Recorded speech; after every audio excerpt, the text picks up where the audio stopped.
Naglapag ng mga bagong impormasyon si dating engineer JP Mendoza laban kay Tess Daman. Higit 1 bilyong piso umano ang hinihingi nito para sa kanyang mga proyekto. Yan ang agenda report ni Dexter Ganibe ng Abante. Nadagdagan pa ang mga aligasyon ni Engineer JP Mendoza ng DPWH Bulacan laban kay Senator Joel Villanueva sa kanyang pagtatanong. Sabi ni Mendoza, mula sa unprogrammed funds ang 600 million pesos na proyektong para sa flood control projects. Katunayan na niya ay nasa 1.2 billion pesos na halaga ng mga proyekto ang hinihingi ni Villanueva noon kay dating DPWH Secretary Manuel Bunoan. Pero hanggang 600 million anya ang kayang ibigay ng kalihim. Yung katulad nga po ng sinabi ni D.E. Henry noon, kung nagpa-follow up si Sen. Joel, totoo naman po na ang nire-request niya is mga multipurpose building. Pero that time na hindi kayang ibigay yung amount na hinihingi ni Senator Joel, ang kaya lang ni Secretary Manny Bunoan po noong time na yun is 600. So, hindi maaabot yung target na almost 1 billion na mahigit.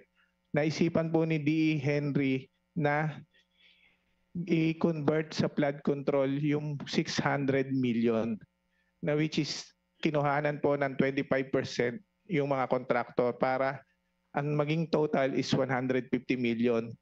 Pinakita rin ni Mendoza ang listahan ng mga proyekto para kay Senator Villanueva. Pero mariing pinabulaanan ni Villanueva ang aligasyon ni Mendoza at hindi pa niya siya miyembro ng Commission on Appointments noong 2022. Mr. Alcantara, same question that I asked Secretary Bunoan's Regional Director Tolentino. Was there a time na I asked or I nominated flood control program sa inyo? Wala po, Your Honor.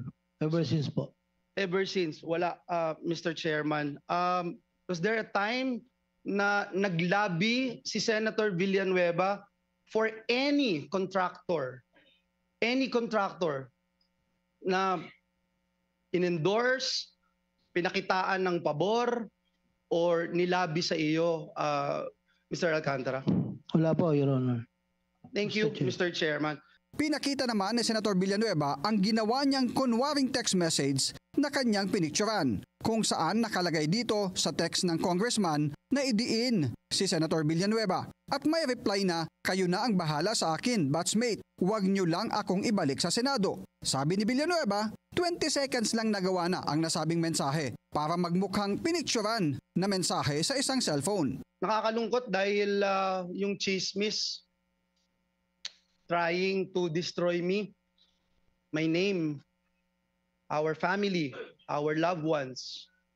May mga anak din ako, Engineer Bryce, at higit sa lahat yung simbahan na aking nire-represent na milyong-milyong tao ang nire-respeto yung aking pananampalataya. Pero itinanggi ni Mendoza ang ganong pamimeke at hindi raw nila ito ginagawa. Bagay na sinupalpal ni Villanueva dahil sa paggamit nila Mendoza ng peking driver's license nang sila ay nagkakasino. Para sa agenda, Dexter Ganibe, Abante. Manatiling nakatutok sa Bilyonaryo News Channel. Sumubaybay sa aming social media accounts at mag-subscribe sa aming YouTube channel para sa mga bago at eksklusibong balita.